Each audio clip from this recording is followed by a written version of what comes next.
Welcome to the show, Olympian and current head coach at the Orangeville Otters Swim Club. How you doing, Rob Taylor? I'm doing well, Brennan. Thanks a lot for having me. Appreciate the invitation today. How are you? Good, good, good. Well, thank you so much for coming, and I'll start right with it. Like, team life treating you, being at home with your kids all day, and you doing during the little downtime that you do have. Well, it's been busy.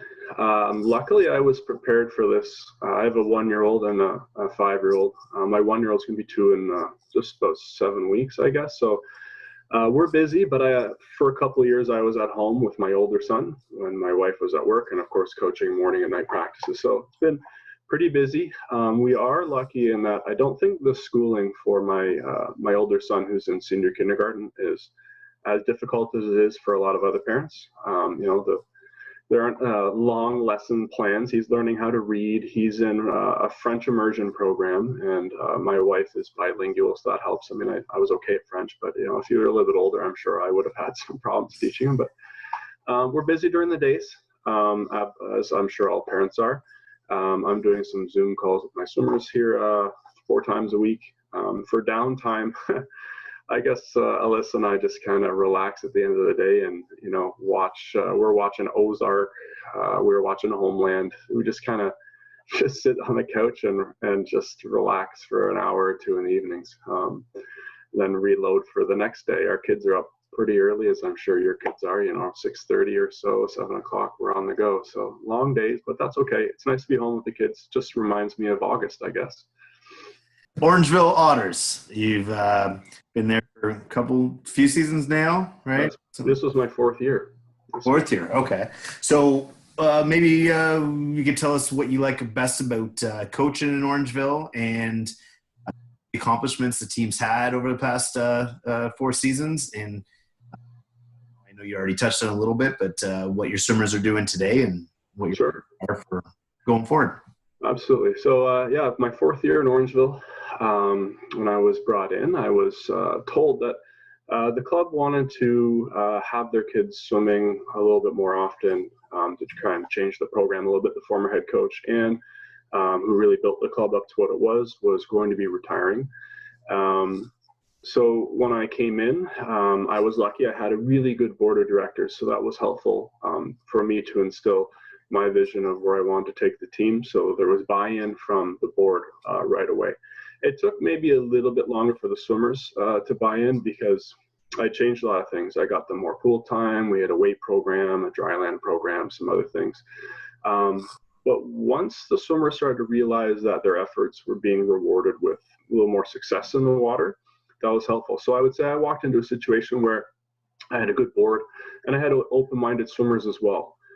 So I think I was very lucky in that I came to a program and I came to an area where people wanted a little bit more, and I was willing to give them that. So I think the situation worked well where, my vision for the team and the type of training and where we're going really fit well with the board of directors and the swimmers. So what do I like about it? Well, first off, I'm really, really happy to work with the swimmers, right? I miss the swimmers. They're really good kids. I've been lucky in that regard. I've got a very good group of swimmers that I'm coaching, and some who I'm coaching this year, I started coaching at the age of 9. I've had for 4 seasons. So, I've developed good relationships with the swimmers over those 4 years. So it's really strange, I guess, not to be working with them on the day-to-day aspect in the water, the way that we would normally. I was lucky also in that the board was keen to do some of the things I wanted to do. We got an underwater camera. We had Tritonware for a while. We looked at getting our own weight room, but they were open to spending a little bit of money to get some new things. We got the OSB 11 blocks for our pool. When I found out that our blocks were technically not legal, they sat 2 or 3 inches beyond the edge of the pool, and I thought, what's going on? So we got some new blocks. My swimmers right now, they're running Monday and Friday. They're biking Wednesday and Saturday. The running is, well, I'll tell you about the program in a sec. On Tuesday, Thursday, and Saturday, they're doing upper body plyometric work and bands and core work, and then stretching their upper body. On Saturday, they do a full body stretch, I guess, at the end of the week. And of course, with their upper body days, they're alternating between weights and plyometrics if they have access to a weight room. Now, at first, when we thought this was only going to be 3 weeks, we did a very basic kind of program. And then when we realized it would be longer, I started looking for ways to make it a little more interesting. And luckily for us, we have Richard Patey on our staff. He was a world-ranked triathlete. He was second to Simon Whitfield multiple times. He would have been an Olympian in '96 if Canada had 2 spots, but they only had 1, and Simon took it. So I really kind of leaned on Rich to help me with, understanding how best to get a program that would be suitable for swimmers with biking and running, because that's not my forte. That's more something that he is strong in. So now we decided that we were going to have the swimmers follow the regular training schedule of the season in terms of the focus of energy systems, and we're going to give them tests. So they're being tested every time we're supposed to have a meet. They have some kind of a physical test. So we were supposed to be at the MAC April Invitational a few weeks ago, and I gave them a running and a core test on Friday, a biking and a core test on Sunday, and then the Saturday they did, push-ups and chin-ups, fly pulls. And for this phase of training, we've decided to give them a focus for each day when they're doing their bands, their running, or their biking. So they know what kind of energy system and the effort level they're supposed to put into it. So I use my biking to train primarily for the 8 and the 1500. The running is geared a little bit more to the 2 and the 400, and the bands a little bit more towards the 100 and the 200, just to keep things interesting for them. So they're pretty busy. It's tough to monitor, from afar, and I'm really concerned that the kids are going to hurt themselves if they're not used to running or biking. So they modify things as needed. They take days off as needed, but I've had pretty good attendance from the swimmers, and that's one of the things I think I'm most proud of is how much the swimmers have bought into what we're trying to do here. We've had success every year. We've been growing. I think our numbers grew every year until this year. We were a little bit less than we were last year, but some of the things I'm most proud of is we set over 100 club records each and every year. I think every single 10 and under club record in club history has been broken on guys and the girls side. I think on the short course side, we only have like 10 club records left to go. We were 12th at the last 2 provincials. That was pretty cool.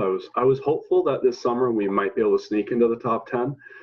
Typically, with the way the birthdays are for our swimmers, a lot of them are born in August and September, so we're a little bit better in the summer. So that was a personal goal of mine, was to see if we could squeeze in there. I didn't know if it was possible, but we were kind of knocking on the doorstep.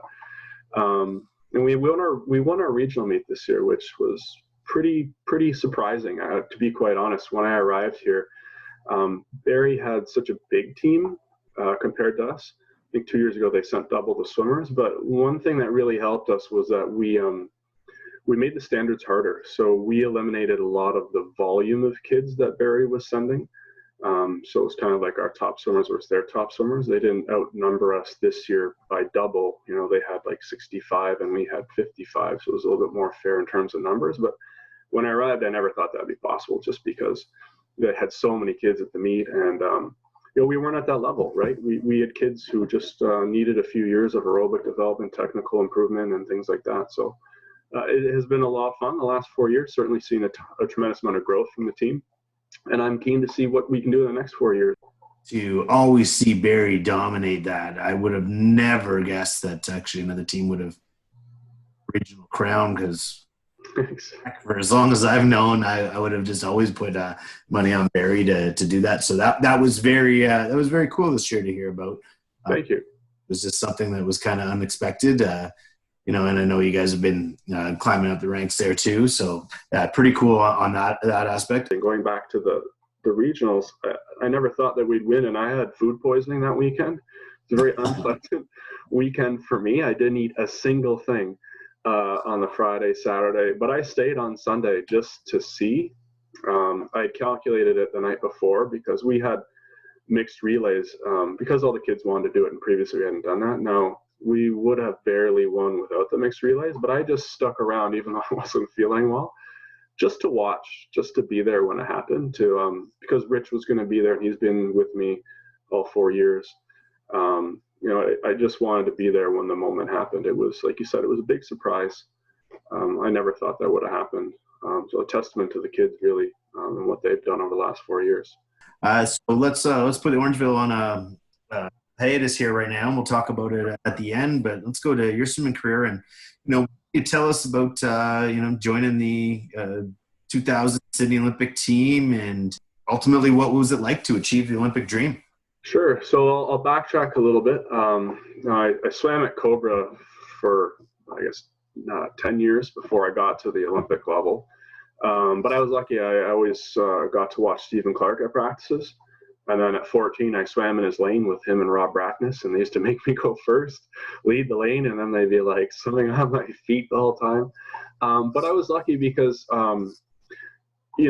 I grew up, I think, believing that it was possible for me. I had broken some of Stephen Clark's club records and was chasing his club records throughout a lot of my swimming career at 10, 12, 14, 17. And so I really thought that it was possible if I just was able to kind of match or be a little ahead of where he was. I made my first national team in 1998. I was third in the 100 freestyle at the national championships, and I got selected to the Commonwealth Games. So I got to compete for Canada. My first time was Stephen Clark's final time. We won a silver medal in that relay, so that was really cool. The next year was tough. One of my teammates had died. A couple of my teammates had left. We'd won youth championships as a men's team that year, and I had lost almost all my training partners and friends. So motivation was pretty low. I didn't swim very well that year, right? I didn't put the effort in. So reloading for the Olympic year, I was really, really dedicated that year. Probably the best year I ever had in terms of attendance, effort. I put everything into that, knowing that you never really know if you're going to have another shot. So I went to trials. I was 100% sure I was going to make it because of the times I'd been posting in practice relative to what I'd done 2 years previously. It's actually disappointing. I didn't think I swam all that well at trials. I didn't feel right in the water. I felt like I had maybe a little more taper time than I needed. And I actually would say that I felt really, really good going into the meet and not so good at the meet. But regardless, I made the team. I'd say I was probably the only person to make an Olympic team that was pissed after they made it because Rick Say beat me by 3 100s to the podium. And I wanted one of those individual spots. I only made the relay, and I was trying to be there with Yannick Lupien and Craig Hutchison for a spot in the individual 100 freestyle that year. But looking back, certainly very thankful that I made it. What I say to people now is it's really too bad that not every single amateur athlete gets a chance to be at the Olympic Games because it's unlike any other competition you could be at. The magnitude of it is just insane, right? You've got media, you have the whole world there. You know that all eyes are on the Olympics, and certainly people are looking at all the various sports. Track and field probably takes more than its fair share of interest from people. But swimming is under the magnifying glass like it never is. And I get goosebumps now thinking about walking out in Sydney, swimming the 4x100 free relay with my teammates and seeing 18,000 people in the stands. You never get to see that in swimming. And swimming was just a huge event because Australia's team was phenomenal in 2000 with Grant Hackett, Ian Thorpe, Susie O'Neill, and Michael Clem, various other people. It was a really big deal. So I really wish that all people could get the chance to feel like, a lifelong dream had been accomplished and to feel that kind of sense of pride. And to be quite honest, the adrenaline rush of being at the Olympics and swimming in front of that many people. And it's also, I would say, another feeling completely of pride just to be able to represent your country. It's, when you're going through it, maybe things are going by so fast, but when I look back on it now, it's pretty cool. I'm a proud Canadian.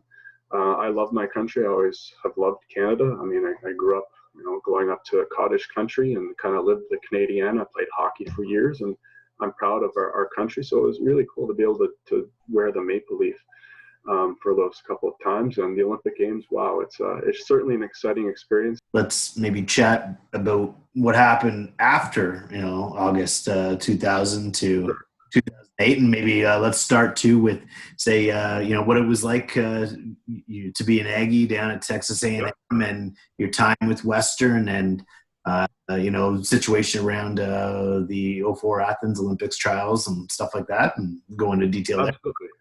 So the next 4 years for me were very strange with swimming. What people wouldn't know is leading up to the Olympics in Sydney, I tore my bicep tendon in the gym. doing weighted chin-ups and lat stuff. Doing straight arm freestyle for a little while, and that led to some shoulder problems, which really kind of materialized, around the Olympics. And so I had a modified training program. I had to do some shoulder rehab in 2001. So from September to December, I was out of the water, rehabbing my shoulder, letting my bicep tendon heal. And then because I had withdrawn from high school, once forced to, because I missed too many days to be allowed to get the credits, even though I had mid-80s average, and then another time voluntarily knowing before the Olympic trials that I was going to miss too much of training camps. I was a year behind my peers, so I needed 3 more credits. So I went back to school, went down to Texas A&M, and I'd been recruited through the Olympic year, hadn't made a decision. I had anticipated going somewhere warm for a long time, because that was just something I wanted. I wanted to kind of get away from the winter cold. And so I was looking at Cal Berkeley and Stanford and Florida and Arizona State. I found out quite quickly that I wouldn't be able to afford some of those really big schools, but Texas A&M was really good at the time. Matt Rose and Riley Janes were there, and Riley and I had become pretty good friends, and I'd known Matt for years, swimming with Lindsay and Trent, so I was really comfortable going down there. I thought we'd have a great Canadian contingent. I found it tough down there, to be quite frank. I was swimming fly and IM. I didn't go down there to get to swim freestyle and backstroke, because Matt and Riley were swimming those things, and I just happened to be the best butterflyer at the time and one of the better IMers.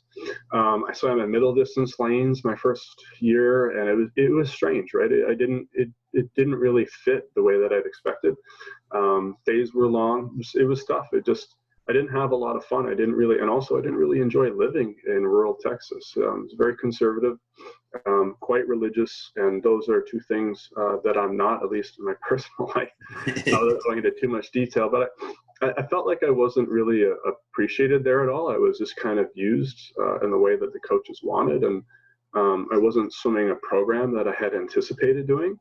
I just wasn't happy. I remember vividly the day that I asked the coaches to release me from the program. It was very strange, but I wasn't enjoying swimming at all. I loved my teammates, and I enjoyed the traveling and the competing. And it wasn't necessarily the practices or anything like that. I just wasn't training and doing the things that I was used to doing that I liked about swimming, and it was no longer really very much fun. So I was at Texas A&M from 2001 to 2003, and then I came back home to swim with Bill O'Toole for the Olympic year, basically. I just thought, well, I'll figure out what I'm going to do. I didn't want to go to a program where I didn't know the coach or what to expect in particular at that point in time during Olympic year, and I'd done well with Bill.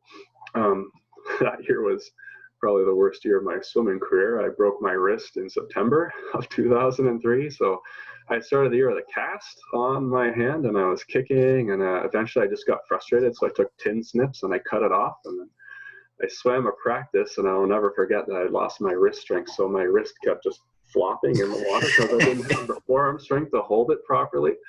So then I learned, and I started taping it like a boxer would to keep my wrist straight. My surgeon, or whatever, the doctor at the fracture clinic, was pretty upset with me then, but I thought that was going to be my final year.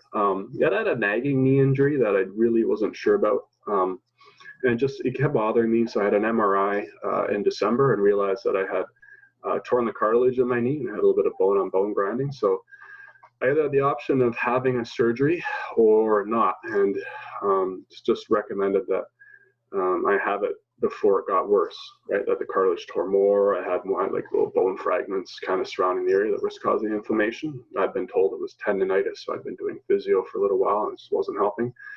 So I decided to have a knee surgery. I had it in January of that season and was out until March. So going into Olympic trials in 2004, I knew I didn't really have a realistic good chance of making the team. I wasn't sure how I would do. Looking back, I'm actually kind of proud of myself for how I did. I wasn't doing any kick sets. Half the time we were swimming, I was pulling.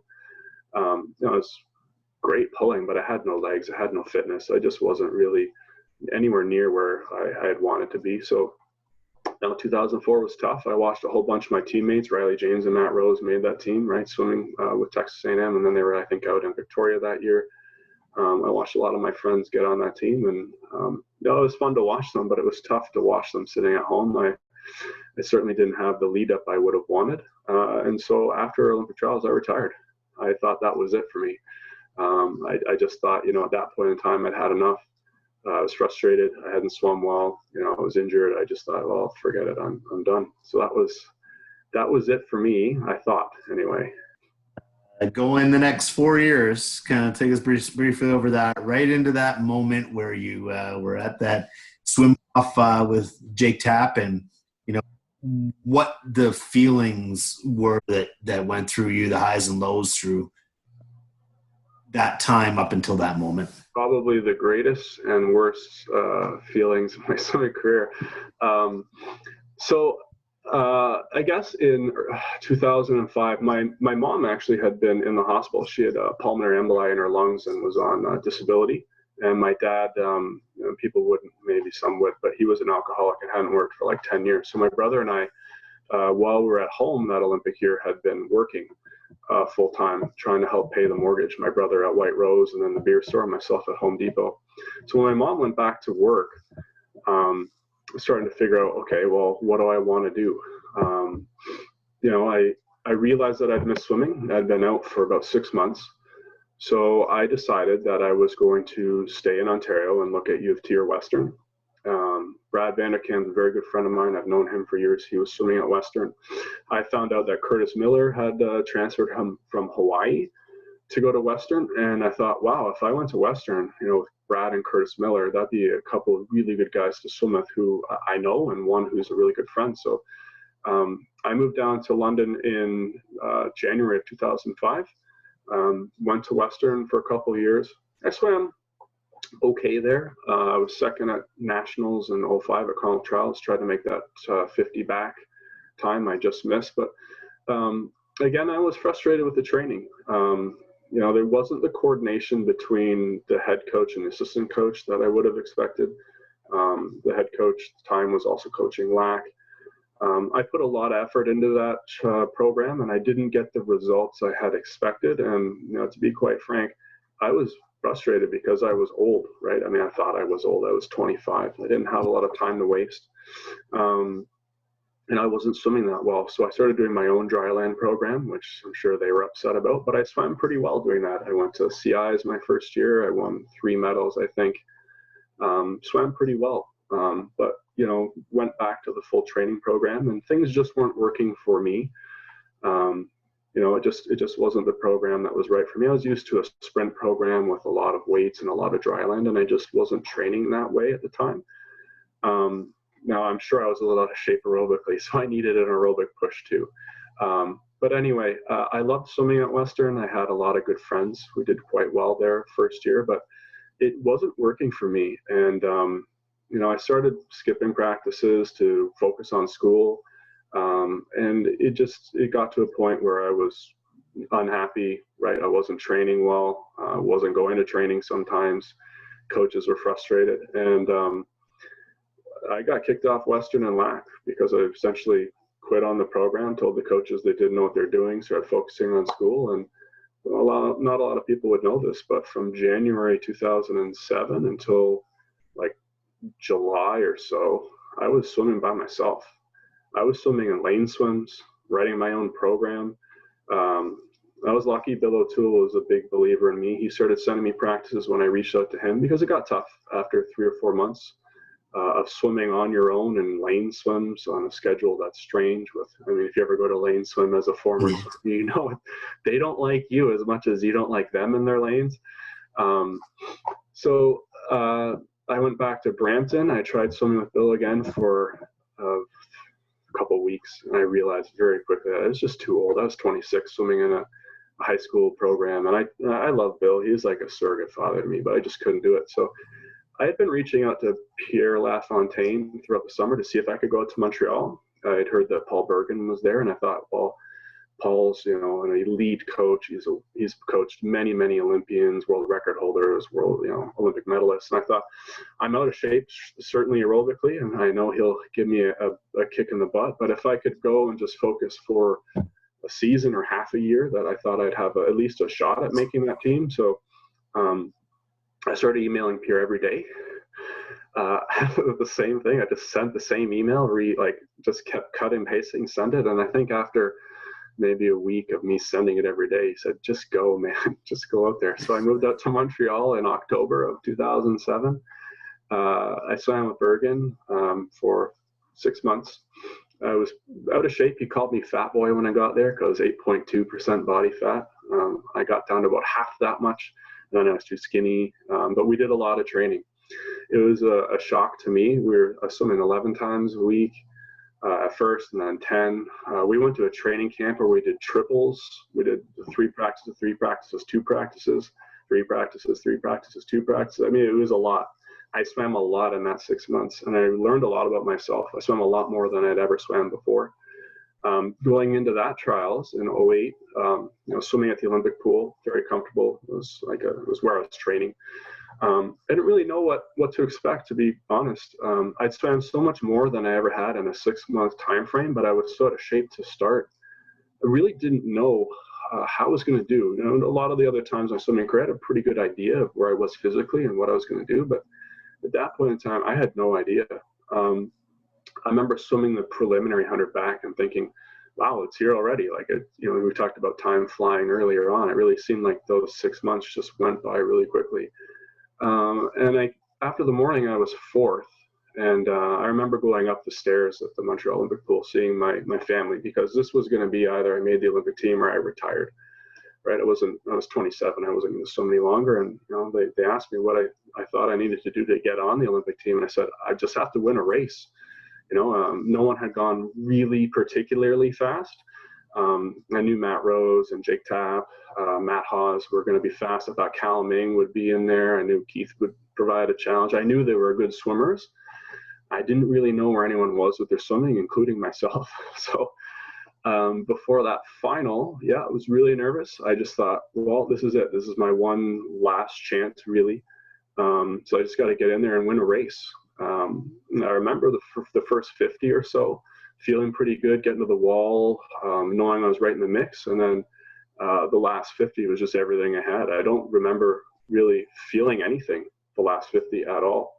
Now, when I touched, I guess because I had won to the 1,000th or whatever, my name was on the board by itself. So I just thought I'd outright won the race. And it was probably the biggest high I ever got in swimming. It was so exciting. I couldn't believe it. I was a little bit shocked because I didn't really know if I could do it. And so I was really excited. I was pumped, man. I was celebrating. I thought, wow, I actually did it. Wow, it's incredible. I can't believe I moved out to Montreal. I mean, I put my life on hold. I left university for a year. I sold my car. I ended a relationship. All these things happened, and it worked out. And about 30 seconds later, I realized, no, I'd actually tied. And I didn't know what that meant. I just thought we were both going to go. I hadn't really thought about the FINA AB rule. Found out later that evening that there was going to be a swim off with Jake, and I thought, okay, well, that sucks, but I was so excited. I thought, well, let's do it now. Let's go again. We did it the next night, the first race, and I don't think I slept that night at all. Going home, when you lie down and your mind just doesn't stop. I remember lying down and closing my eyes probably for about 7 or 8 hours. I don't think I slept. Went and did a warm up in the morning, kind of a swim down, and then that night went back. I was really hopeful that we were both going to make it. I thought we were only 4/10 off the FINA A time. Thought we could both do it. Well, I wasn't really sure, but I thought we could both do it, right, with a little bit of extra adrenaline from the swim off. Got in the water, and I remember I didn't have a very good start. I think most of what Jake did, he beat me on the start, and then we just kind of swam evenly the whole way through. Touched the wall, saw that neither of us done the time, and I could tell that he'd won. He was thinking it was 2.5, like 25 100s ahead of me. I knew that he'd won the race, so that was tough. I mean, when I touched, I was kind of just hoping at that point, because I knew I'd lost, that we'd made the time. Saw that neither of us did again, but that meant that he was going to be going, and that was tough, right? I thought, wow, all the things I've been through in 20 years of swimming, injuries, retiring, being, kicked off a couple teams, swimming on my own the previous year for 6 months, it was all for naught. But, looking back at it, I'm really sure I didn't have the lead up that Jake had. He probably deserved it more. He'd probably been a lot more consistent being down in Arizona over those 4 years. And I'm just thankful, really that I was able to go to Montreal and swim for those 6 months. Like I said earlier, I learned a lot about myself, about my passion for the sport, about my commitment to the sport in those 6 months. And even in the months where I was swimming on my own, writing my own workouts, a lot of people probably wouldn't have done that. So it was really tough. I certainly wanted to be a part of that team. It was hard watching the race go in Beijing, seeing some lanes that were not filled and knowing that there were guys, as if you ever watch the Olympics, guys who get, they one swimmer per country because no one makes a FINA B time from the country, and you get guys swimming 100 back or going like 2 minutes. You think, well, I could have been in there. But those are the rules. That's sport, right? You can't win them all, right? There are highs and lows, like you said. So I went from probably in 24 hours from the biggest high to the biggest low in my swimming career. It was pretty tough. I still had 3 more races to do at the feet, which were difficult. The focus was not there. It was really, really tough to go through those final 3 swims, just because I knew the 100 back was my best shot. I thought maybe if I had a great swim in the 100 free, I could get under 50. But it took a 49.8 to get into finals. Right? And I don't think I had that in a preliminary swim. I don't think I would have been on that relay regardless of that race had been first. So that was tough way to end my career. Through swimming and as well now as a coach and what you've been doing with your athletes and stuff too, what advice can you give to swimmers during this difficult time and going forward? I think it's really important right now that swimmers understand that, this is a very strange situation, right? It's unprecedented, as you'll hear the Prime Minister and Premier say, at least in our lifetime, right? I don't know. I know one person who who was born in 1918. So we haven't experienced anything like this. So, be patient. Understand that this is, things are going to change for the better, that swimming will come back. At what point, we don't know for sure. But swimming will be there. Swimming will be around. People will want to get back to sport, and we will be able to get back to sport at some point in time. So, be patient, and remember that, if you're a swimmer, hopefully you love the sport. You do it because you're passionate about it. That's why I was able to do it for 20 years. I always loved to swim. I still miss it. If I to swim the master's program, if the timing worked, I would swim masters. There will be a point in time when you can get back in the pool. So in this period of time when things aren't going the way that you want, remember that, swimming will be back. Remember why you swim.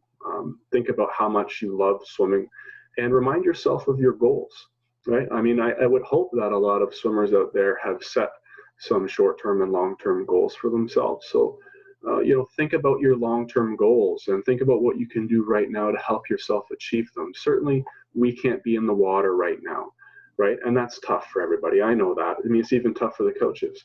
But there are a lot of things you can do on land that can help you at least maintain your fitness or improve in certain areas, right? And if you're struggling, there are lots of ways that you can reach out. And I have said this to my swimmers. I can be a point of contact for them if they're struggling with motivation or they're struggling mentally with their mental health at any point in time. But, there's a program through the Canadian Mental Health Association called Talk Today. There are various people that can help you if you're struggling. But again, I think the biggest thing is that we don't lose sight of the fact that we do these things in life because they're important to us, because we love them. And if you love something the way, I hope that you love swimming the way that I love swimming, and I'm sure the way that you love swimming, having chosen to dedicate your professional life to it, then it makes getting through this easier, right? I think it's going to be hardest for the people that were kind of on the fringe or on the edge of deciding they were going to swim or they weren't anymore. I expect that we'll have some attrition there, but this is not going to be forever. Things will change. Things will change for the better. And just keep doing the best that you can so that when we do get back in the water, you're not starting from scratch. And that's something I've made known to my swimmers, is that do as much as you can now, right? Because we don't know what the future holds when we were able to get back in, but it'd be certainly tragic for some swimmers to completely abandon their swimming and then have to get back in the water and have it take, a year or two to get back to where they had been previously. We want our swimmers to get in when it's safe, but we want them to get in and still be, enjoying swimming, feeling good, feeling confident, being happy, and still being somewhat in shape. Because as I can attest to, when you're out of the water for a long time, sometimes it takes a little while to get back in the level of fitness that you want to have when you're swimming. I've experienced that a few times in my own career. So stay positive, keep training, do your best, right? They'll be swimming, they'll be around, right? And most of you are probably young enough that you have many, many more years of good, fast swimming left to go. Perfect. Well, thank you so much for your time here, Rob. I think you brought in a ton of insight, and Hey, you're welcome. Parents and hopefully some other coaches out there and everything are tuning in and able to watch this and a little bit about your career and where you're at now, and learn from that and make them a better coach. It's been my pleasure. Really appreciate you asking me to join you today, Brandon. It's been a lot of fun. It's nice to see you again. I miss seeing you and the other coaching fraternity friends on the pool deck. So thanks for having me. Really appreciate it. Definitely. Well, thanks, Rob. Appreciate it. Have a good one. Thanks, you too.